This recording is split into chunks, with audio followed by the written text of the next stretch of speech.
What's up, everybody? This is Joe Arpasi, otherwise known as Purple Rain. For those of you that are new to my channel, I started my CFF work back in 2008 as a co-owner of collegefootballgeek.com.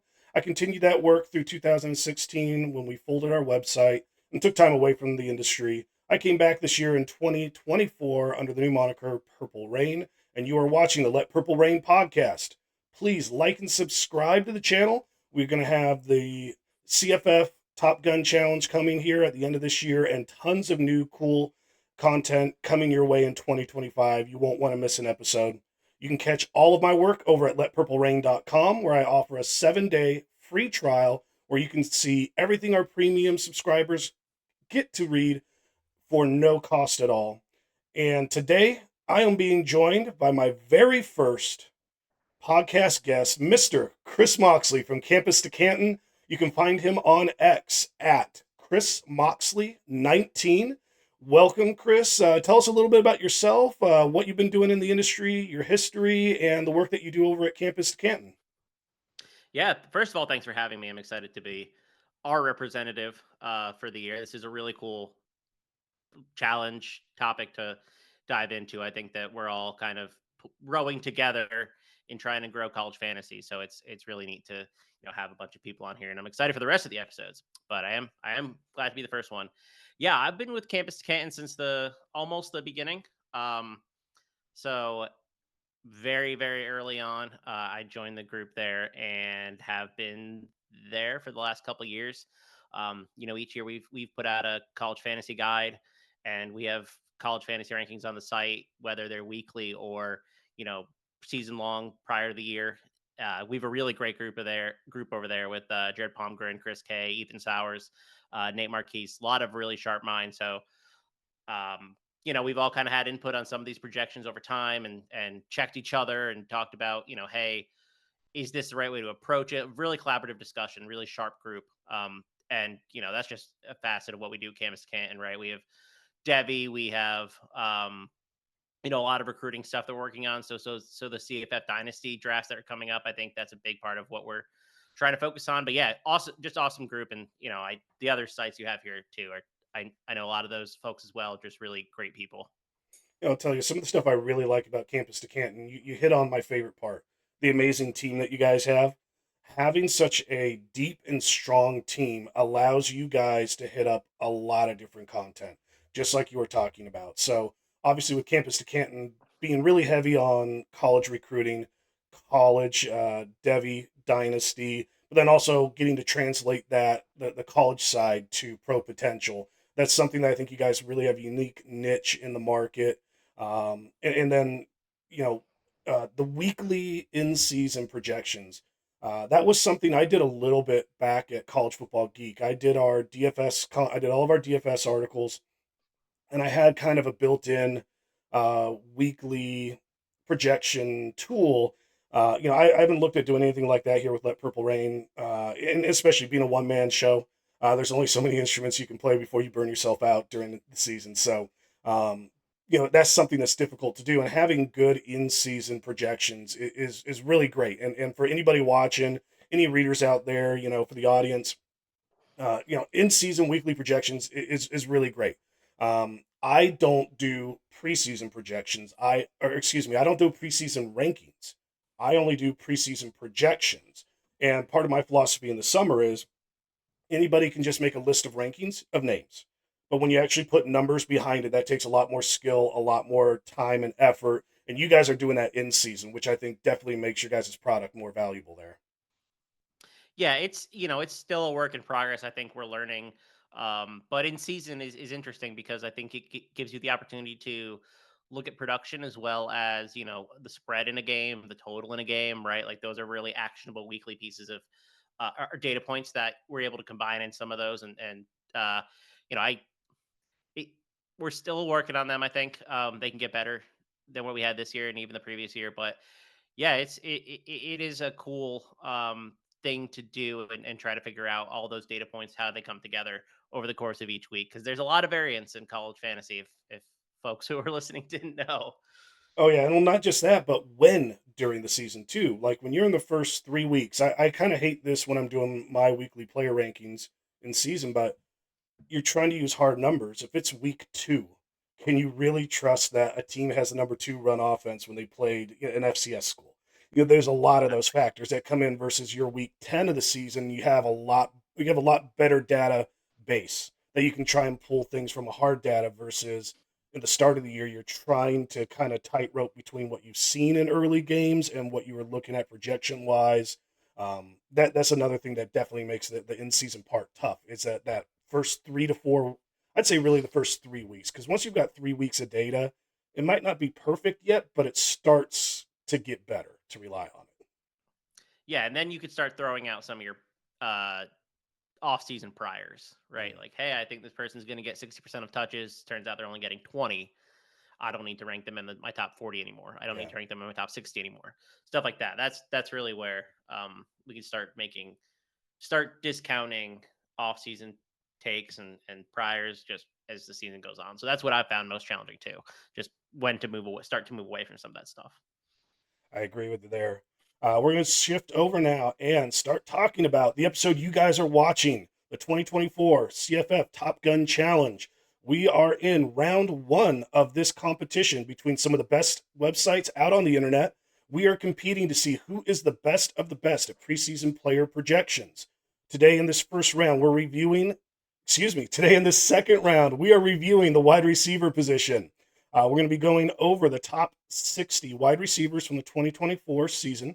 And to get a full breakdown of all 60 wide receivers, how all of us guys performed versus them, you can go to the article on letpurplerain.com. There's an article link in the description, and you'll be able to see the full breakdown versus just the kind of the highlights or some of the stuff that we're going to be going over today in the video.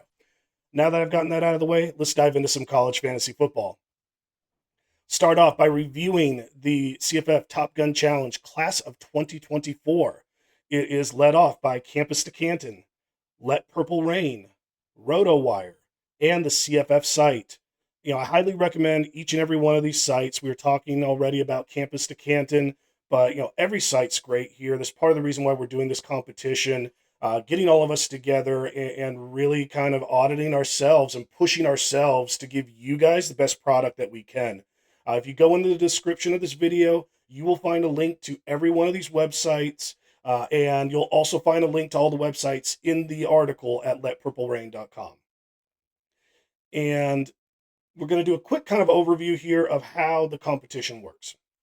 For a website to qualify to enter the competition, they must provide full player stats and their projections, and they must provide a minimum of 360 players in their preseason projections. The scoring system, most of it's pretty similar to what you guys have at home. I just kind of threw out 3 things that might differ. There's a 0.05 point for passing yards, 4-point passing touchdown, and a half-point PPR. We'll be reviewing the top 40 quarterbacks, top 60 running back and receivers, and we've already reviewed the top 20 tight ends. As we look at these different positions, we will take the preseason projection for a player that a website has, and we'll compare it to the actual fantasy points that were scored by that player. The difference between those two numbers is what we refer to as a fantasy point differential.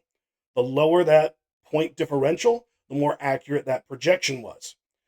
Each website then, when we doing a position review, will take an average of all the players that they ran projections on and come up with a average, or in the articles you'll see it as a total fantasy point differential. And that's what we will use to compare how each website did with all the players at a whole in that position group. Once again, you can find the full breakdown in the article. The link is below. And for this competition, as we do the position groups, there'll be competition points that are handed out. If someone finishes in first place in a position group, they will get 6 competition points. If they finish in second place, they'll get 3 competition points. Finish third, you get 1 competition point. At the end of all 4 rounds of the CFF Top Gun Challenge, the website with the most competition points will be named the champion. And right now, we're going to go over the current standings. We've had 1 round in the books with a tight end position. And in first place, it is the CFF site with 6 competition points. RotoWire is coming in second with 3. Third place is myself, Let Purple Rain, with 1 competition point. And Campus to Canton is in fourth right now with no competition points. But hey, we've got 3 rounds to go, Chris. I'm pretty sure you guys are going to start catching up and making up ground here. It's also tight ends. I mean, let's be honest. How many do you really enjoy doing tight ends? Uh, I'm. It's always my least favorite position. I might be the only person that actually likes tight ends. So it's a little disappointing. But Mhm. hey, gotta pick up the pace. I Oh get it. yeah, oh yeah. And the neat thing with this too, when you look at how the point distribution goes, if you land first place, you shoot up the boards. We're being nice. We are giving points to second place. We're not going die hard Top Gun here. But if you can hang around in second place, grab a couple second places and stuff. Those 3 points will keep adding up. If you can land to first place, that shoots you up. And right now, honestly, we're 1 round in. It's anybody's game right now. So when we look at the wide receiver group and really as a whole for the 2024 season, there's a lot of different insights and things that both Chris and I can go over here. Some of the things I'll kind of bring up to lead it off. It's traditionally one of the most volatile positions in college fantasy football. There are always new players that come out of nowhere at receiver. I do think that's being affected a little bit due to the transfer portal. And I think we're still trying to figure it out as analysts, like exactly how that plays itself out. But you can always. There's a lot of people that love to load up on running backs when they do a draft. They wait on receiver because they believe like I don't need to go too heavy with too many receivers early because probably by the end of the year, half my roster will be guys that popped up off the waiver wire. And that's kind of a testament to that volatility that you tend to see year in and year out at the receiver position. And I felt like 2024 was kind of more of the same. I didn't think it was too much better, too much worse than normal. A couple of the little stats I looked at here. 30 of the postseason top 60 wide receivers that we're reviewing, they were ranked outside of our consensus preseason top 100. Half was outside of our consensus top 100 in the summer. 14 of the postseason top 20 guys were ranked outside of our consensus top 60. So it's really kind of a like to put into numbers for some of you guys that don't dive into it like we might do preparing for the show. Like that's a lot. 70% of the top 20 guys this year, all of us sites, our consensus ranking had them outside of the top 60. That's a pretty high number. But like I said, I don't think that's too different than normal. What do you think? It is. So I've ran this the last couple of years too, actually, and I've gotten it's between about 30 and 40% at that finish. And I look at top 48. So it's not surprising to me that there was a lot of volatility. I felt this was the worst year in the last maybe 2 or 3 years when it comes to the receiver position. A lot of disappointments at the top. Yeah. Top 20, top 24, really. You were just, it felt like you were scraping by a lot of the time for those guys you draft at the top of your draft. I mean, it was a little disappointing, I think. If you were taking a wide receiver in rounds 2, 3, 4, I think a lot of those guys busted on you. And it is what it is, right? Like every year you're going to have that. It just felt maybe a little more exaggerated this year, in my opinion, but generally between 30 and 45% are the numbers that I look at. And that's at the high end, right? When you expand it Mhm. to the top 40, top 50, it gets even more volatile. So 70% doesn't surprise me. And look at those very top guys. I agree with you, and mainly because a lot of us felt going into the year like if you were to go in like March, we're like, okay, there's 2 to 3 studs that everyone could say like, oh, these guys are amazing. Then as the spring camps rolled through, as you got into the summer, you got more and more question marks over some of those guys. So you kind of had this bigger pool. Like in my draft guide, I break down people by tiers, and that those tiers are based on their projection. I only had one tier one guy that was Torrey Horton, and then like everyone else, I had a big, I had a pretty good like tier two. So guys like Luther Burden, like they were kind of tier two guys for me. And like what you're talking about, you just kind of had this combination of I think bad luck, which crazy things happen in college fantasy football all the time. But like Burden's kind of like one of those like bad luck, like you can't really explain. Quarterback's back. Yeah, the running game has a little bit of change, but like where he kind of had some of his downfalls during the year is kind of hard to explain that one. You had other guys like Horton, Royals. You have some of these guys where it's just like odd things kind of happen, whether it's injuries or whether it's just, you know what, I'm walking away. I'm focusing on the pros. Um, you kind of had a lot of that, which I agree with you. Like it made that top end difficult. And I know when I was drafting personally, I stayed away. I think the highest ranked like kind of consensus guy that I reached for was Atkins out of South Florida, and that did not work very well. I kind of went more of the like Restrepo. I wait till like that tier Restrepo. Another guy that did not fare well, who I was all gung ho for over the summer, was Noah Smith, and I was just expecting that same target share, and wow, did that not happen? Yeah, I had a lot of Atkins Smith too. Mhm. Especially Atkins. That was a guy that I was drafting a lot of, and Will Pauling, like that Yeah, kind of type of player. yeah, Was like definitely a target.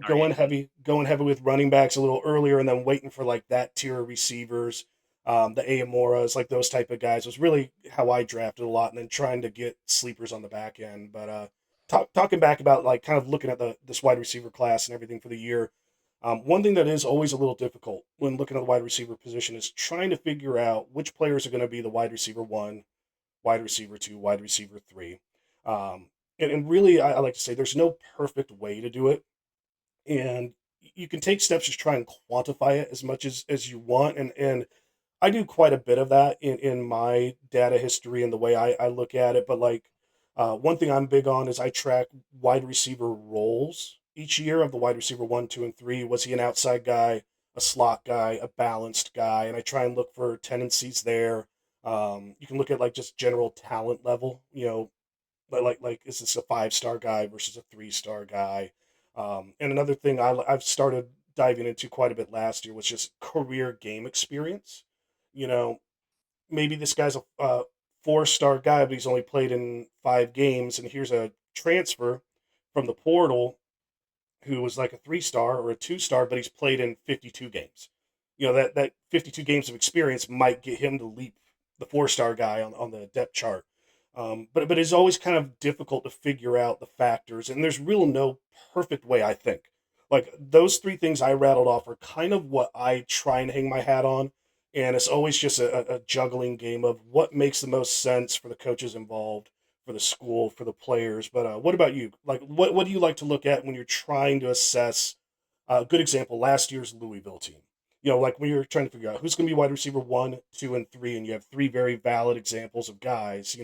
What sort of things do you like to try to base your decisions off of? Well, I should say outside of obviously like media updates in the news.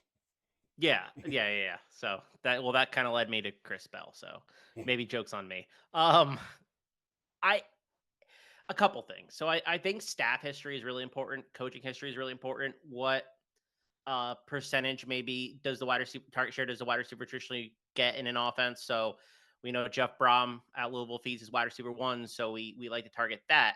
Do we know what that role is? Same kind of thing, right? Are they lining inline? Are they lining outside? Is it an X? Is it a Z even? Or is it just like guy who's running like 5 yard routes out the slot? Like that sort of thing matters because those offenses are more inclined to produce production at certain spots because of how the offense is set up, right? Like we want a player in Tennessee playing the Jalen Hyatt role. We want a player in Phil Longo's offense playing the slot. Does it always manifest that way? No, but we do have enough data over time to determine what offenses want to operate which way. And so that's incorporated into some of these numbers like offensive coordinator projections, head coach projections, like what have they done over time.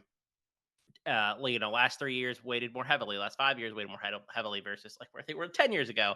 Because, the systems and teams change. But there is a lot of historical process variation that goes into that from a coach perspective. And what we're saying with coach perspective is really like what system do they run? That's really the type of answer we're getting. And then when it comes to deciphering maybe who's going to be the lead and who's not going to be lead, I think past production matters a lot. Like you said, right? A transfer coming in who has a ton of experience, maybe not at the same level, can come in and command a significant target share because they were targeted in the portal. We think that they were probably better than the level that they were at last year. Um, Colin Lacey, I keep going, we could keep go back to this Louisville example, but Colin Lacey was a guy who was awesome in South Alabama.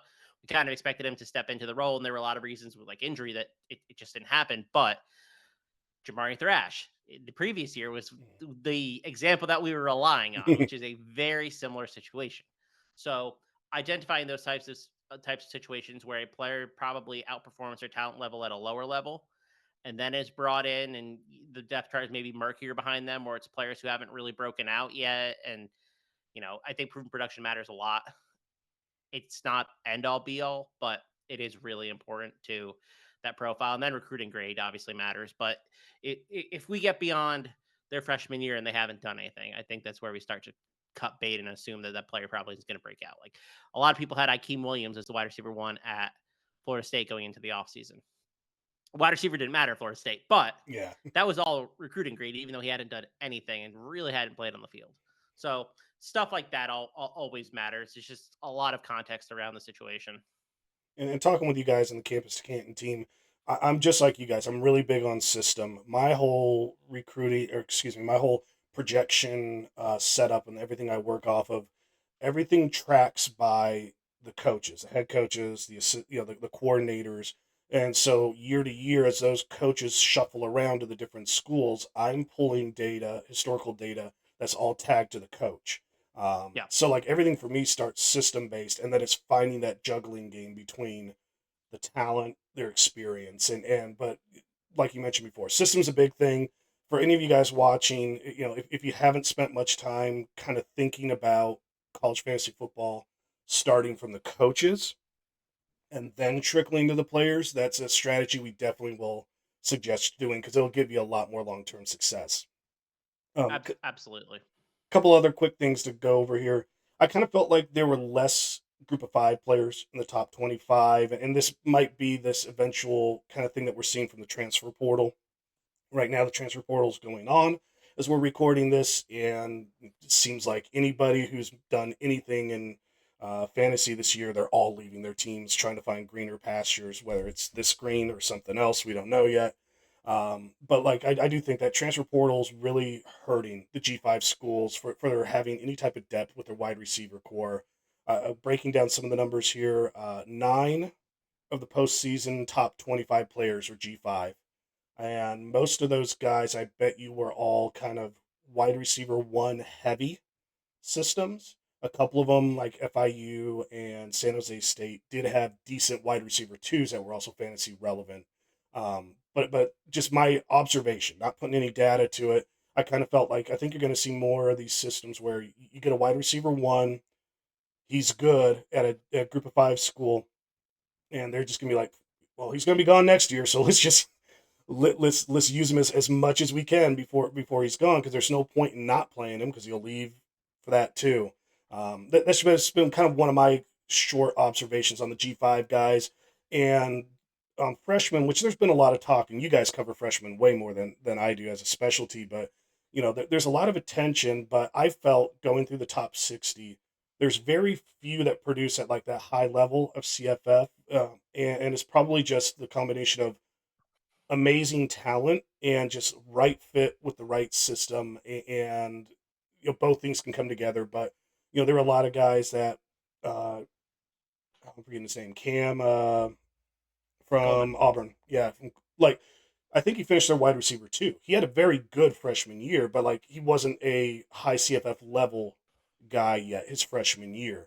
Um, so me kind of commenting on my observations for G5 and freshmen. Do you have any takes that you've seen from those areas? Yeah, I think generally I just won't draft freshmen. Um, and I didn't draft any this year. Like I drafted very little Jeremiah Smith and I drafted very little Ryan Williams. Jeremiah Smith bit me a little bit more, but he was going to top 10 round pick. Like, that just felt rich Yeah. to me. Obviously, he was great for the majority of the season. I was just expecting Mecca Buka to play probably a little bit bigger role than he did in that offense. It's not like he was bad. It was a way more split target share than maybe I had anticipated. Should I have seen Alabama coming? Maybe. I like Jeremy Bernard. Like I like the wide receiver one there. It just turns out that it was more Ryan Williams show. But that really doesn't happen over time. I mean, a good freshman season for a power four receiver is maybe 500, 600 yards. Like, and you're happy with that at a program like that. And those are two programs that play high level of competition. So you need to break out in the depth chart significantly. I just felt a lot of things aligned from a talent perspective for those two players. Oh yeah. I probably won't be drafting a lot of freshman receivers next year. I think Decorian Moore is the best player in the class, and he's going to Oregon. He could have a role, but besides that, I still won't. I'm unlikely to do it. I don't think anything really changed my mind. I think it's more of an outlier season than anything. Yeah, with freshmen, that's always been my approach. I'm like, your best case scenario is they're wide receiver 2 or 3. So are they Yeah, in a system where they can be CFF relevant as a wide receiver 2? Because you could take shots on a guy who preseason you're thinking might be wide receiver 3 if they're in that type of system. Because like it doesn't take much for a guy to jump up from wide receiver 3 to 2 in in one of those systems where that wide receiver 2 is getting fantasy points. But I still say that's your best case scenario. Outside of like a school like Georgia State this year, gutted from the portal. You have no clue what's happening, but it's so hard to predict those guys anyways because you're not going to see the type of freshmen come into a school like that. So that's really like that's even more rare. But and you maybe see those guys break out at the end of the season. yeah, Um, saw that a little bit with Ball State. Ball State's a good example. Joseph Williams at Tulsa, Mhm. another good example. Yannick Smith had a good end to the season at ECU, but like those are interesting players because sometimes they're not recruited as wide receivers, so they're not really on a radar. Like that athlete designation, I think, plays a role in some of these late breakouts where they get in, they're playing receiver full time if they didn't in high school, and maybe down the stretch, those are valuable pieces. But I just can't draft them at the beginning of the draft. I just think that's relatively impossible to guess. Well, Like I said, I think Corey Moore for 2025 is the only one that I would take. well, and I think, and we were talking when we're talking about drafting at the end of a draft, I do want to throw this in there. I could tell you implied it. If you're not in a dynasty or a Devi draft, you're in a regular Yes. redraft format. And for me too, it's like there's so many sleepers you could go after toward the end of like a 30 round best ball. That like yeah, it is kind of hard to really be willing to take a shot on that versus hey, who's going to be the next? Who do I think's the next wide receiver 1 at Florida International? Like that's like that was a legit drafting approach you could have taken this year, and we'll cover Florida International a little bit here, but that's a perfect transition to us starting to talk about the top 5 fantasy players from this year. We're going to review the top 5 and then a couple of other players as well. If you want to see the full breakdown of all 60 wide receivers from this position review, once again, go down to the description. There's a link to the article. You can see every single breakdown of all those top 60 wide receivers. But we're going to start here with number 5, Ty Felton. He kind of came out of nowhere. And when you look at really where a lot of us had him ranked, the CFF site is the only site that had him ranked below number 100, which, good job for them. They're more on the ball there. And he was our preseason consensus with all 4 of us came out to number 127. And yeah, and he only outperformed that and scored 216.7 fantasy points. It's one of those things that we know the ball can get thrown around at Maryland, but he in 2023 he had 80 targets. This last year he jumped up to 148 targets. And it's really hard to see that big of a jump in target share when you had turnover at the quarterback position, turnover at the receiver position. Even though we know that this is an offense that can be conducive for production, that's kind of one of my big takeaways of man, this is really hard to guess a 68 target jump from 2023 to this year. And, just kind of looking at who had the best projection, CFF site was the most on for their ranking. They're also the most on for the projection. They projected him at 136.2 fantasy points with a differential of 80.5. And we all kind of, both Campus to Canton and Let Purple Rain, we are both pretty close in our ranking there at 126 and 132. And even like our projections are within about 5 points of each other. So, we both had a pretty similar mindset here. Would you agree with me? Like with the changes that we had at Maryland, like that's a tough guess to see him jumping all the way up to number 5. Well, I just didn't think the offense was going to be any good this year either. Mhm. I really did not like what I had seen from Billy Edwards. I thought it would be MJ Morris. It wasn't obviously, but it was just not a situation I wanted to target. Yeah, I mean, I think most of us were saying let's get Hemby I because mean, probably the like you ground said, game's he's going to carry for for this turnover in the passing game. And the defense was a little bit worse, I think, in conference play than I had anticipated. I thought it would be the strength of the team, and it kind of was, but it was lagging a little bit. And I thought, I thought Caden Prather might play a big role. Octavian Smith was a wide receiver 3, but it was a really condensed target share at the top. And I mean, Hmm. when you have what, almost 60 more targets, 57 more targets, 56 more targets more than your counterparts, it adds up. Like that's a significant edge. Yeah. And I didn't see it coming personally. Like he played outside, out wide most of the time. And that system does funnel stuff outside. I just thought Prather would split more. Like this was one of the biggest surprises to me of the whole season. Oh yeah, and it came right from the jump. It wasn't something that developed over time. It was just game one. Like whoa. Yeah, I think he started the year with like like double digit targets in what was it? Okay, so the first game it was a blowout versus UConn, but he had 9. Had double digits the rest of the way except week 5 and week 14. Mhm. That's pretty insane. Yeah. We're going to transition over to the wide receiver 4 on the year, Eric Rivers from Florida International. This is another player where only one site, Let Purple Rain, had him ranked better than number 100, and his consensus rank was 166.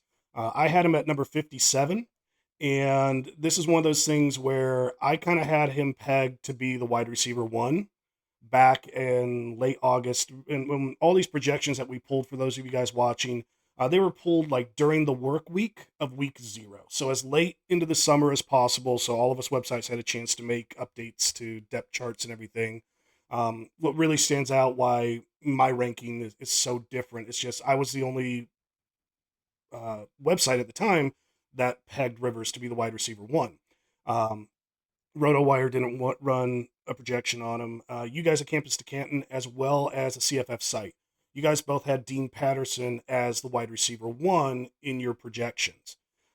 What's interesting is we ignore the names for you two guys and we just look at Florida International wide receiver 1, you guys had that wide receiver 1 ranked number 45. CFF site had him 57. I had him 57. You start to see a consensus if you remove a name and you just view it as a position or a role in an offense.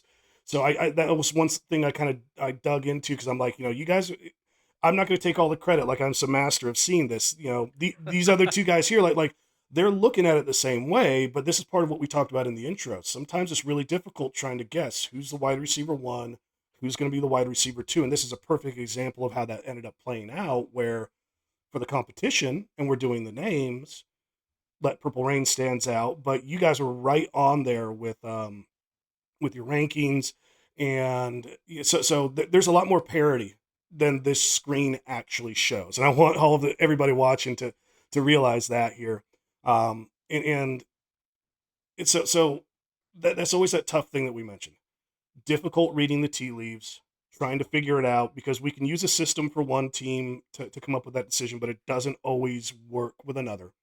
Um, and it kind of shows that, for me, it wasn't a big surprise. And by your guys' rankings for the wide receiver 1 for Florida International, it wasn't a big surprise that you could see something good from Rivers or the wide receiver 1 from Florida International. All three of us sites, we could see that history that offensive coordinator David Yost had for feeding their wide receiver 1 targets. In 2022, he had Tyrese Chambers, who got 82 targets. 2023 was Chris Mitchell with 108 targets. This year with Rivers, he had 103 targets. But the big thing I kind of noticed was there's a big jump in the overall fantasy projection, even though those targets are similar between Mitchell and Rivers. Mitchell scored 185.8 fantasy points last year, and this year Rivers jumped up to about 220 fantasy points. And what really impressed me about Rivers, he had 6 games, half of his season, he had 20 fantasy points or more in those games. And, we mentioned, since I had his name as a wide receiver 1, I'm standing out from the group with a 151.2 fantasy projection, 68.7 point differential. You guys over at Campus to Canton, you had Patterson at 165.44 projection, which would have been even better than my projection that I had here. If you just, if we're erasing the names and just looking at wide receiver 1 from Florida International. So I did want to point that out for you guys. Like you guys did pretty good on it, and it's like we said, a lot of it was just the trying to guess who's going to be that guy. Yeah, I think we all want to target the Chris Mitchell position, right? Like that was a vacated spot where we felt like there was a lot of targets. But with Dean Patterson, which is the guy that we targeted instead, he only had 11 fewer targets on the season. Hmm. He just had 500 less yards, 5 less touchdowns. like, so when it's just he only had 11 fewer receptions too, right? Their roles were just so different. Rivers was targeted more downfield, 15. His eight out was above 15. Rivers was at like 10. So you're seeing a pattern emerge where that more explosive big play threat is really the one that you're going to want. And players that are operating closer to the line of scrimmage, yeah, maybe they're going to break a few more yak plays, but that wasn't even true with Patterson and Rivers. I mean, he doubled them up in yak. Um, Rivers doubled up Patterson, so it was a guy who was operating in a very explosive role, and we probably should have seen it coming because that was mostly the role that he had been operating in. It was um it was just interesting to me that their usage was so similar in terms of volume, in terms of target share. It's just that role, which is what we went back to at the beginning, right? Are they playing the X? Are they playing the Z? Are they playing the are they the flanker in this offense? That really matters. And so Rivers played the more valuable role despite how close the target share was, which isn't everything, right? So next year, I think looking at offenses, I think saying, okay, well, this is offense is more explosive or targets the more explosive downfield threat versus the one that operates closer to line of scrimmage. Even if the target shares are similar, one target's a lot more valuable than the other. So that's looking at eight out, looking at yards per reception. All right. Our wide receiver three comes from Arizona, Mr. T Mac, Tet McMillan. He was the third highest ranked by consensus of our group in the preseason at wide receiver eight. The only wide receivers that had a higher consensus ranking were Ricky White and Luther Burden. Uh, this was one of the most talked about players for the wide receiver group over the summer. You had a new coaching staff enter. Brent Brennan at head coach, Dino Babers, offensive coordinator. So a little bit of question marks about with those two. Who's really calling the plays? Is Dino going to have more of a hand in it, or is he just getting the OC title? There was question marks there.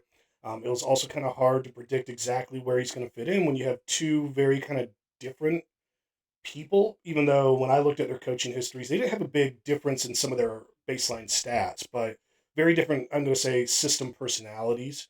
And T Mac got hurt at the start of the year. I can't remember if he was he hurt in the spring and it dwindled on. Yeah. This so that kind of I think explains why we both were maybe outside the top eight. Yeah, he had that injury from spring that was to his foot, and he was in a non-contact jersey to start fall camp, and we kind of pushed the brakes a little bit and said, "Hey, Mhm. well, I don't want a big receiver with a foot injury going into the season. That's Yeah. kind of concerning." And then he had 304 in game one against New Mexico, and we're like, "Oh, Well, and that maybe he's was okay." that was the other reason too. Some of his best matchup games are all at the start of the year, and you're like, I don't want him out there at 80%, you know. But what I really liked about T Mac, and I was down the most of consensus on him, but like what I liked about him this year, he put up really similar numbers to the year before. So all of these different question marks, everything that he had, he was really dang consistent this year. He put up 222.6 fantasy points. Um, CFF site kind of nailed it. He finished number three, and they had him ranked number three. RotoWire nailed the projection the best. They had him at 225.1 uh, fantasy points in the projection for only a 2.5 point differential. For those of you guys who know, like just how close that is, that's being off by 2.5 yards. That's how accurate they were. Um, but like you mentioned, both of us were down on him more than other sites.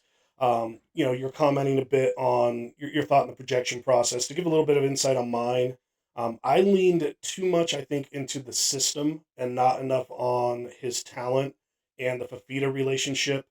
I really didn't like the Fafita relationship because everybody and their sister was saying, oh, but his best friend's throwing to him. I'm like, I'm sick of hearing this to the point where I think it gave me some negative bias. But when I was kind of looking at the system part, Brennan and Babers, when I looked at their career averages for targets, like what they average out for a wide receiver one, then I took both of their targets, mixed them to, or both their averages, mixed them together, and came up with a total average. That wide receiver one in their systems combined is like 67 targets. And Brennan, his wide receiver one in 2001 at San Jose State was like an outlier year. When I removed that year and readjusted all the averages, it bumped it up to 74 targets. That's not very much. And I had a hard time, I was leaning system on this one, but I was like, I can't lean it that low. I tried to come up with some sort of balance, and I put him at 93 targets. And he ended up having 134, just like in 2023. But that was one big part of, I really leaned heavy in that system aspect of it and didn't jump up I don't know about you guys. I imagine I'm probably the only one that put him under 100 targets out of us four websites would be my guess. Yeah, I'm sure we had him over 100. Just there were a couple factors that I kind of agree with there. Not having well, Not having Jacob Cowing, I think, hurt the entire offense, and I Hmm. think it was worse off for it. But I thought we would see somebody step into that role more so. I kind of Jeremiah Patterson had a lot of buzz. Chris Hunter had a little buzz. Montana Lamonius Craig doesn't really play that role, but could he step into a wide receiver two spot? So I thought that wide receiver two spot was still going to get, you know, 70 plus targets. The wide receiver two had 52. Third was a running back. Like the target share just got so concentrated, and I don't think we were quite anticipating it being to that extent. We still, without an injury, probably would have had him top five, but like I didn't think a mega season was in store. And he was inconsistent week to week. I mean, he scored 4 touchdowns in the first game, and then he didn't score a touchdown for like 7 weeks. So in best ball, it kind of begs the question of, yeah, you probably finished okay, right? But in season long leagues, did he cost you a couple games in the beginning of the season relying on him? It's an interesting case study because he probably won you multiple weeks. But Or lost you, did he because did that's he the other cost you? part. Yeah, With his exactly. name and you get those four touchdowns, like it's really hard. Like, and this kills me all the time when I do my rankings, in season, or I'm setting my lineup in my home league, and I'm like, every stat screams this guy's a great play, and then the fantasy gods go, yeah, we don't care, and then they just don't do anything. So like T Mac's one of those guys. Like you could have like look at a match and be like, all right, this should be good, and like 76 yards and no touchdowns. Come on, man. Yeah, he had 6 straight games of under 20 points in the middle of the season where you were starting him and you had a 2 for 11 game, you had a 6 for 50 game, 5 for 78 game. It's like, yeah, it's not going to kill you in most weeks, but like you need a higher floor from your wide receiver one that you drafted him as. So overall, he finished strong. I mean, he's just a talented player, such a talented player that he was going to get his, and the injury didn't seem to affect him. But he was super. His season was really interesting to me because he finished pretty well, and he obviously started really strong. But without that one game, I wonder Yeah. what that outcome is. And I think it's not a product of him; it's a product of losing Jacob Cowing and that offense just not having another option. Another very interesting season here is our wide receiver two, Travis Hunter from Colorado. This was one of the worst teams to try and project over the Oh summer. my gosh. That Colorado wide receiver room it already was pretty good, and they brought in Lejonte Wester and Will Shepard. They also had Jimmy Horn coming back, and a lot of us were just like, there are there too many cooks in the kitchen? How are we gonna guess that the balls are going to get distributed? And even watching them this year, outside of Hunter, let's leave him out of it. It did seem to like vary from week, like they would kind of pepper one guy for 2 weeks and then might shift to another guy for 2 weeks, but like it was kind of hard to find a personality. Like, okay, the slot is definitely the wide receiver too, because then the next week it's Shepard. So even during the year, I think it showed some of our worries and our concerns of just like, how do you get a feel for new coordinator, brand new talented guys coming in? How do we try and quantify this? And Everyone here but RotoWire had some of those concerns, I think, in their rankings with Hunter. RotoWire had him at number 16, followed up by myself at number 45. You guys had Hunter at 69, and CFF Site had him at 76. And what ended up happening, Hunter dominated the targets with 92 targets. The next two wide receivers on the team had 70 and 47 targets. So, Hunter got a way bigger target share really than I know than I anticipated. That's how he got his 251.7 fantasy points. And what I do find really interesting here, all of us websites, we have a ranking range of about 60 ranking spots between us, but we only have a range of 32 fantasy points in the differential. So it is funny sometimes to see the differences we have in our rankings, but sometimes our projections are a lot closer together. Going back to my first comment, would you agree like this was the most unpleasant wide receiver room to try and project during the summer? Yeah, for sure. I had kind of put my flag on LeJontay Wester and then Will Shepherd a little bit later in drafts. Just kind of felt like that the way it was going. I really like Travis Hunter, but I had concerns. Like he was hurt last year. He plays so many snaps that it just like increased risk for injury is kind of crazy. Hmm. Um, I also felt like Colorado was going to take a step back in terms of how often they were going to pass the ball with Pat Shermer coming in. I thought they would maybe not quite. I did not anticipate 500 passing snaps across the board of the top three receivers. I'll say that I anticipated maybe like closer to 400 or like 425. I So was on the opposite end in the summer. So I remember one of the main things everybody I heard was, you know, their O line's bad. Sanders. It was mostly the talk about Sanders, but like Sanders isn't going to be top quarterback. Their O line's really bad, and I was sitting there going, no disrespect to the offensive coordinator, but I'm like, Sanders hired a yes man, and he's going to walk into his office and he's going to say, I want Shador and I want Hunter as Heisman Trophy finalists, throw the damn ball all the time. That was what I thought their offensive philosophy would be this year because they were never going to turn around and have a. I didn't think that they'd have a decent ground game. They got actually halfway decent, I think, this year. But so I was a little bit on that opposite spectrum where I was like, I think they're just going to throw it like crazy. They're just throwing for New York. That's what I thought would probably happen. But I still like you injury concerns, snap counts. Like I couldn't see that same production here. yeah, it was. uh, So he was a little bit buoyed by touchdowns. He had 14 in 12 games, um, and he had under 1,200 yards. So it's the touchdown rate is a little bit above expectation by 3 or 4.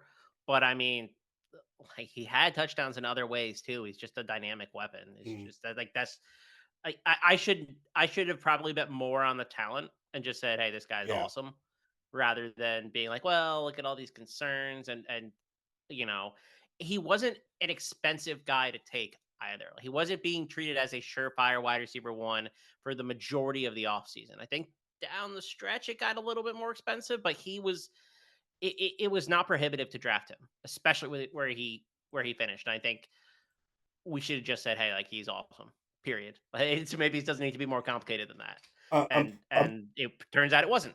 I'm pulling up my draft guide here and looking at what I had his ADP at uh, on August 21st was the update I did for this one, and he was Travis Hunter. The ADP I had him listed at was end of the 11th round. Yeah. And I think he's going behind at least one of the other guys at the time. It might have been Shepard or it might have been Wester, but Wester. I mean, all three they were considering, a path to wide receiver one. Hunter at 115, but I mean, Wester still had 88 and still had a pretty quality season, 80 and 10. So I think the passing volume in the entire offense was elevated and that kind of raised everybody up. But Hunter definitely was the guy. Oh And his catch rate too is kind of crazy. Like 80% of catches is pretty darn good. Like yeah. Hmm. Shadur took a big jump too. All the factors worked perfectly, I think, for Hunter, for Shadur, for the entire Colorado offense in 2024. Well, and to throw one other thing that worked perfect for them too, the changing of the culture, because that was one thing at the end of the year people were talking about that Dion was did not have a good culture for how many guys left after year one. When I watched them, just like you watch body language things, not necessarily the stats. And when I'd watch him on TV, I'm like, no, he's building a positive culture there this year. So I think that's another one of those factors that just worked out perfect for him. All right, switching over to our final guy, wide receiver one for the 2024 season, Nick Nash, San Jose State. All of the sites knew, all four of us knew that San Jose State passing game had big potential with Craig Stutzman being hired. Historically, we've been talking about system stuff. Historically, the slot receiver had been wide receiver one in this offense, but all the main big names that we were kind of estimating during the summer, they were all guys that had experience playing on the outside. So it did leave some question marks about like, um, okay, is just some new guy going to step up that's not a big name because he's more of a slot type guy, or are they going to take the best talented guy and move him inside? Every single website here picked Nash to be that wide receiver one, and I'm willing to bet you guys agreed. Like my thought process was, he's the most talented guy. They're going to move him inside and just put the best guy in the best position that fits their offensive scheme. He was the consensus wide receiver 70. The rankings range from myself at number 50 to RotoWire. They had him all the way down at number 95. But he put up 295.4 fantasy points. And like if you go back historically and look at half PPR production, if you hit 290 fantasy points, that's what I would call elite level production out of a wide receiver. He did it in year one of a new system, and that's something that's really hard to project. We always talk about new offensive systems, coaching changes, but like a lot of times we're thinking year two is the breakout year. Year one, you're just hoping like, can I find the guy that might be that slot, especially like if you're in a dynasty keeper, Devi, like can I at least get my hands on him this year before he explodes in year two? But the explosion happened here in year one. And looking over the projections, I had the closest one here with 138.9 point differential, but you guys are right behind me with 147.47 point differential. Like how crazy did you see Nash's season in your opinion? Well, I certainly didn't expect this. Hmm. And he's been in college since 2019. He was originally recruited as a quarterback, switched to wide receiver. He played 400 passing snaps in 2023 and had 77 targets. Like he was fine. He had 700 yards, eight touchdowns. You're like, okay, well maybe he gets a small bump, and we kind of forecasted that and said, well, wide receiver 71, because we like Stutzman as the offensive coordinator, but Coach Ken Niumatalolo from Navy is the head coach. So is he going to let him throw that much, or what kind of offense are they going to run? Is there going to be some thought of maybe mitigating that neutral game script pass rate? And there wasn't. He let him do his thing. He let him cook, and Nash was the primary beneficiary. I mean, he had 100 more targets than he had the previous season. I just don't know that that is forecastable. No, no. Um, it like was I said, like I was shocked. it's like I said, historic. You go back and look at historic stats. If you hit 290 as a receiver and a half PPR, that is elite level. Like there's kind of usually like one or two guys every year that will hit that, but like it is an elite level. And brand new system, brand new coaching staff, wasn't already in Brand the new role. slot. Yeah, Yeah, exactly. Was exactly. Exactly. like that's why when you look at the screen, every one of us websites were over, about 140 point differential or higher, just because I'm not going to say it's historic. I talked about tight ends. We had a historic year. Um, there's a number of production things I've seen this year that I do find as historic. But like this, it's not quite historic, but it's at least elite, like elite level. So I'm right there with you. It's so hard to project this one. We're going to switch over to something that we're going to call confirmed kills. This is a little play on words since we're doing the Top Gun challenge. And this is where we look at some of the most accurate projections that each website had, hence their confirmed, one of their confirmed kills. And we're going to go ahead and start with you guys over at Campus to Canton. Brennan Presley from Oklahoma State. He finished the year with 179.6 fantasy points and finished the wide receiver 22. You guys had him ranked at preseason number 24, so pretty darn spot on there. And the projections even more spot on. Your guys' projection was at 179.78 fantasy points for a 0.18 point differential. That's pretty dang spot on. I'm going to keep the language clean for a family show here, but What type of read did you guys have on Presley this year that made you that good in his projection?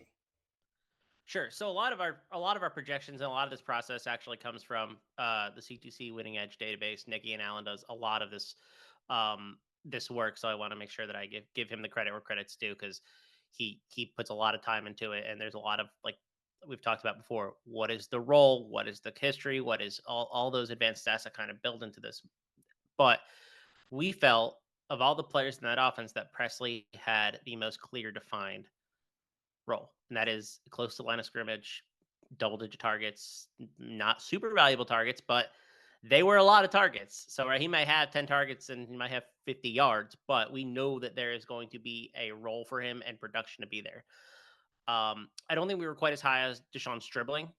I think we were pretty confident in Rashad Owens, but we Yeah. knew what this role was and it was defined. With the other two guys were playing on the outside, and it's just how much were they going to cannibalize each other? But this was a role that Presley's had unlocked for a while now. So he was a Mhm. very easy floor projection, in my opinion. Like I just don't think the ceiling was ever going to be there, but he was a guy that you could forecast pretty well. Just You hit it he's had perfect. the role. Yeah, you hit it perfectly there. Experience in the role, easy to forecast, and we have two honorable mention confirmed kills in this one. Myself, I had him rated projected at 183 points even for a 3.4 point differential, and RotoWire had him projected at 170.9 fantasy points with an 8.7 point differential. So I'm agreeing with you there. Like a lot of your thoughts were the same as mine looking at this, and you know myself, RotoWire, we both also had, pretty good confirmed kills here, but you guys literally hit, I mean, as just off from bullseye as you can get with him. Yeah, this was a nice one Mm, for us to get right. But I mean, everybody was within 21 points, so it was yeah. he was an easy player to project, all things considered, Oh, in yeah. my opinion. Switching over to Let Purple Rain's confirmed kill, and I quite honestly am surprised at this one. It is Elijah Surratt from Indiana. He finished with 161.5 fantasy points. I had him projected at 159.2 fantasy points and landed a 2.3 point differential. The reason why I say I'm pretty surprised it worked out this way is that Indiana was not very easy to assess during the summer. A lot of us kind of saw Surratt as probably the most talented guy, easiest to guess is going to be in the wide receiver one. Um, but I just, we didn't have a deep FBS level of stats to kind of use for the coaching staff here. Also, jumping to Indiana, none of us really saw Indiana being as competitive as they were this year. So, like I think I was even estimating some of the targets and things as more garbage time fantasy points with Surratt. But like it was still really hard to figure out how the targets were going to get spread around between at least the top two guys. And I'll at least say for myself, sometimes it's better to be lucky than good. So I'm kind of chalk it up for that one. But Surratt was a big name, transfer portal guy, and I'm happy we did as well as we did. What were your thoughts looking at Surratt going into the year?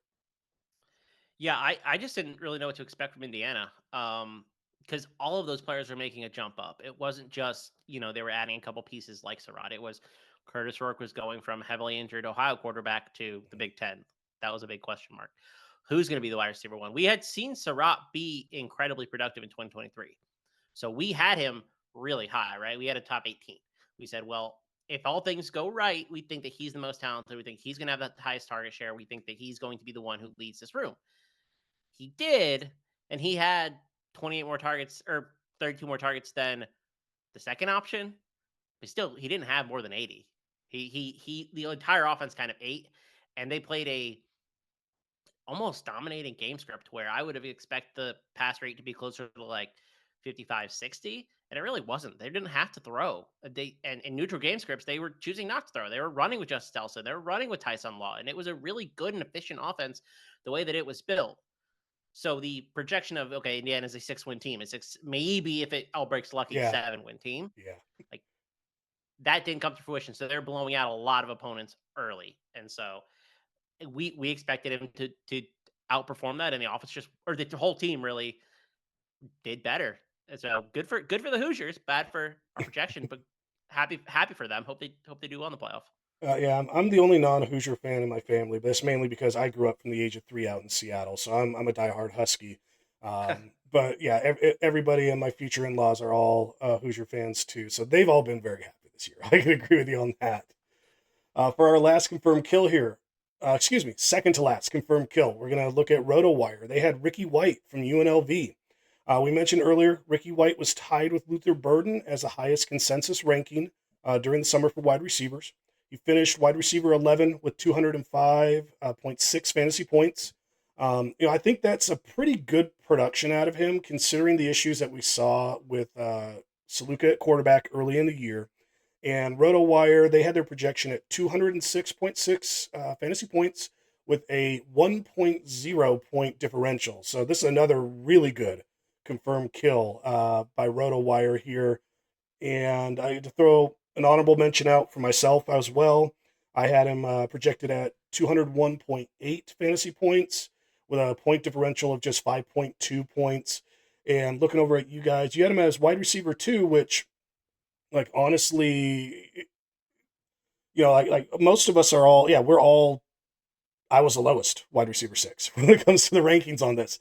So like wide receiver 2 is, especially with question marks, the guys at the top, like, respectable place to put them there. And you guys were only off by just about 19 points. Like I said, considering everything that we saw with Saluka and how it impacted him at the start of the year, would you agree with my assessment that you think White had a pretty good overall year? Yeah, I mean, I don't think there were many games that disappointed you. To be totally honest, I think you had two that were pretty poor, but that was like with Sluka. He had one game that was awesome, just really efficient. He had like 5 catches for 100 yards and 3 touchdowns. But so I will be honest that I was by far the lowest on our team on Sluka. I was very, very skeptical. Um, but our numbers, which take into account a lot of historical projection, take into account coaching, into account role and talent, really liked Ricky White. And I think the projections would have been right if Hajj Malik Williams had started the season and not Sluka. So I was the lowest because I just didn't think Matthew Sluka could throw the ball.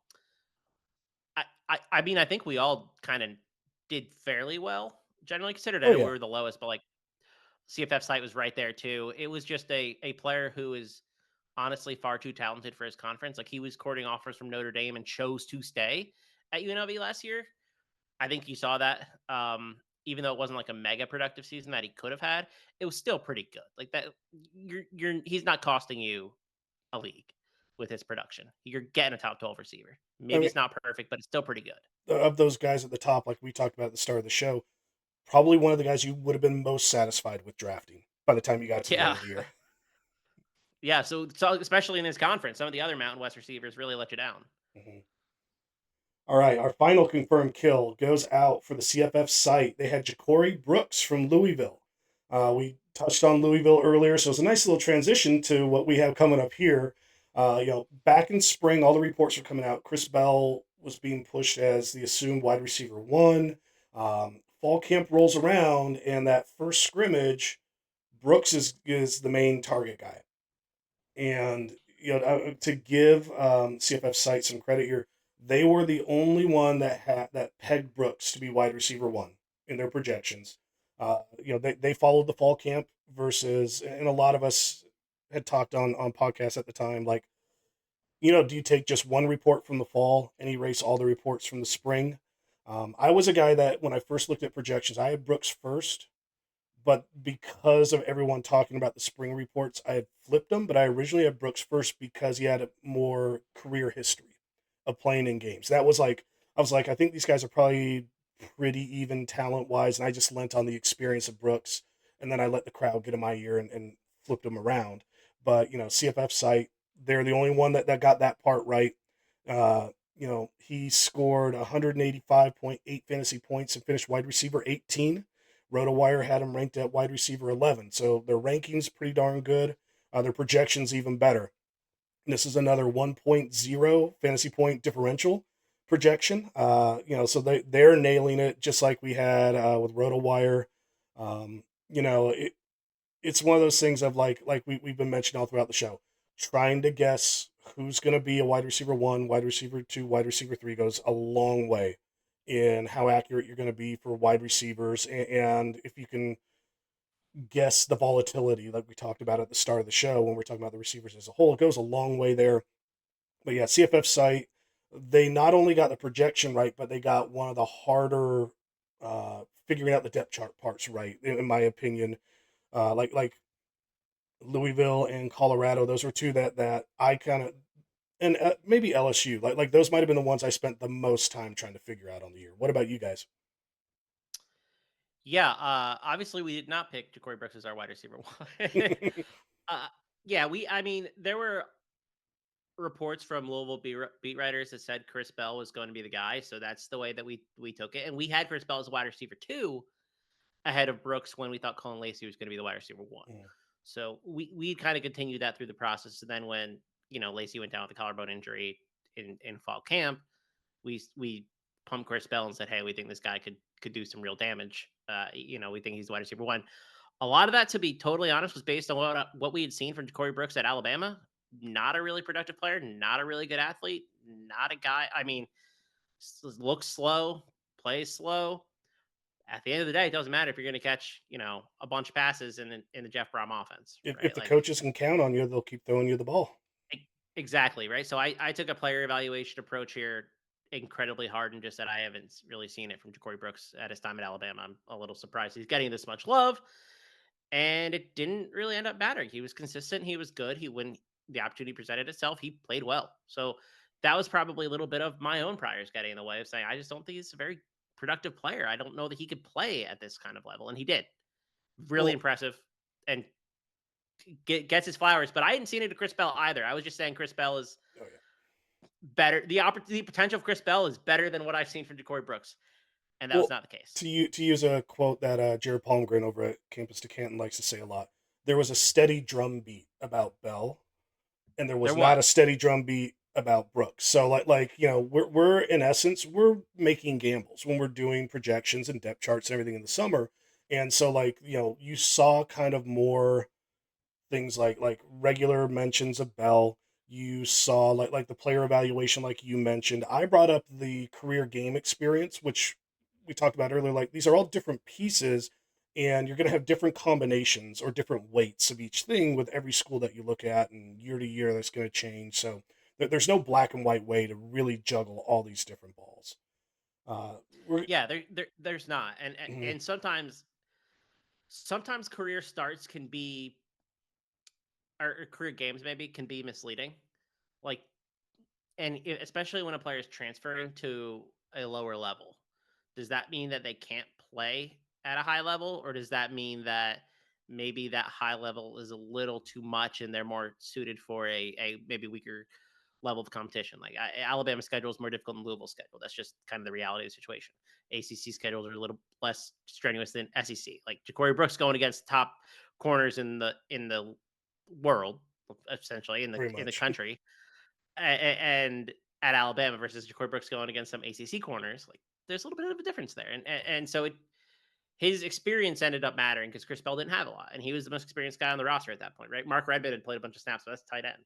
So a really interesting way that I think this competition had turned out at Louisville, and it's something that we're gonna have to do again coming into this season because we know we want the Jeff Brown wide receiver one. I'm trying to do my tracking with all the transfer portal madness around all the stuff that we're doing with the Top Gun challenge here, and I'm just like, oh my god, like because I hadn't jumped in and done this fantasy work back. I jumped in the summer with the website. I'm like, oh my god, I've not tried to track this live. This is a headache. Yeah, All right, let's look over the position results for each website. We mentioned earlier, we've been talking about the individual differential points for players. And then every website, what we do is we take each player's point differential, add them together, divide it by the amount of players. So you have an average differential points for each website, and we can use that as the evaluator. In the article, I think it says total differential, same thing. But for this competition, Let Purple Rain took first place with an average 41.36 differential points. Campus to Canton right on my heels in second place at 44.53 average differential points. And third place was CFF Site, 51.97 average differential points. And fourth place was RotoWire with 55.96 average differential points. Both of us, we were the bottom two in the first round with tight ends, and now we're in the top two with receivers. I know for myself, feels pretty good. I mean, obviously great getting a one. We talked about the standings, like at 6 points compared. 6 points goes a long way. But Oh also, yeah. like if you can keep racking up a bunch of threes, that second place, the points that you guys just earned here is pretty good. Are you happy? I'm guessing you obviously won in number one. Well, of course. I Yeah. mean, always. But we talked about it at the beginning of the show, and I think it remains pretty true. Is I felt this was one of the most difficult seasons, not only in the preseason to project some of these situations that we've touched on throughout the show. Just there were a lot of receiver rooms in flux, but it was also a letdown for guys at the top. And so when you don't hit on all of the competitions, and there's a lot of guys that are let down, this leads to a lot of variance in Hmm. rankings. And I think we all saw that across the board with different players, um, who we picked to win a competition, who we didn't pick to win a competition, etc. So, hey, second place ain't first place, but I'm not going to complain. I think that Nick, who does a lot of this work, puts a tremendous amount of effort into it and stats behind it. So I love our process. I feel really confident in the way that we approach these things. But year to year variance is so high in college fantasy, and it I'm not sure that's changing anytime soon. No. And when we sit here now and we take a look at how the standings for the CFF Top Gun Challenge rank it out, it's anybody's ball game. We're halfway through. Two of the four rounds are done. We have a tie for first place between CFF Site and Let Purple Rain, each with 7 competition points. And then a tie for third place, Campus to Canton and RotoWire with 3 competition points. So, like I said, this thing's up for anybody. There's 12 first round competition points still hanging out there. Um, six second place and two third place ones. So this is really tight where, if you guys come in first with running backs, and let's say CFF Site, myself, we're coming in third and fourth. I mean, you're leapfrogging all the way to the top. So that's one of these things that why I wanted to make sure that we're handing out points all the way down to third. We're rewarding first place because you get first, you're going to get a good chunk of points, but you can consistently be coming in second, thirds. You're avoiding those fourths. You'll stay in the mix. And right now, as you guys can see on the screen, we got two ties, and it's only a 4 point difference. Yeah, a lot of sharp folks here, so I'm glad that we're able to get some points, pick up some points along the way. All right. Well, like I said, we're halfway through. We got two more rounds to go. Next week, we will be airing the running backs and the quarterbacks to wrap up the CFF Top Gun Challenge. I want to thank our special guest here, Chris Moxley, for being on the show. You guys have been seeing it on the screen. Once again, I'm going to mention you can find him on X at Chris Moxley 19. Let everybody out there know what can they find over at Campus to Canton, and what do you guys have coming up here? Yeah, our big push currently at CamScan is this recruiting work that we're doing. We finally have 2025 rankings on the site, how our freshmen shape out across positions. I think we have 160 something guys ranked um, in the top, among the top groups, all skill position players right now. So a lot of recruiting work going into that. We just had our National Signing Day show for National Signing Day last week, and you'll see a lot more content around that. And we have our recruiting guide coming out in the kind of the beginning part of the year. So a lot of incoming freshman focus. And I think, those are valuable for all types of leagues, but especially CFF Dynasty and Devi leagues, and, you know, where you want to be targeting some of those guys. And we have a pretty good idea of where we like this class so far. And it's great getting that information out there before spring camp start, because there's a lot of good information that, and I've got some playing myself here, like I like to call it primer information, things that you can look at before camp start and to start to try and form a rough picture and knowing about those recruits. Also, do you guys cover which ones enrolled early so we would know who's going to be in spring camps? Yeah, well, that'll be part of the conversation. Early enrollees, which Nate Marquise has actually done a little bit of extra research on and found there's a pretty good correlation. So definitely part of our process. That's awesome. Everyone, you've been watching the 2024 CFF Top Gun Challenge. We have the best of the best here on the website, on the internet, trying to see who's going to take the title for best preseason player projections, for full coverage of everything that we have going on. The articles are posted on letpurplerain.com. You're always going to be able to find a link in the description of these videos. And the competition runs through December 19th. Shifting over to talking about what we have coming up at letpurplerain.com. In January, I'll begin doing reviews for transfer portal changes, coaching changes, bowl game breakout players, and what I'm excited for is my 2025 way too early player rankings. Once again, like and subscribe to this channel. You do not want to miss out on all the great stuff I'm going to have coming for you in 2025. You can find everything at letpurplerain.com, where I have that 7-day free trial. I want to thank all of you guys for reading and watching Let Purple Rain. You're the reason I'm able to keep doing this work. So thanks again for joining the Let Purple Rain podcast. Your CFF reign starts here.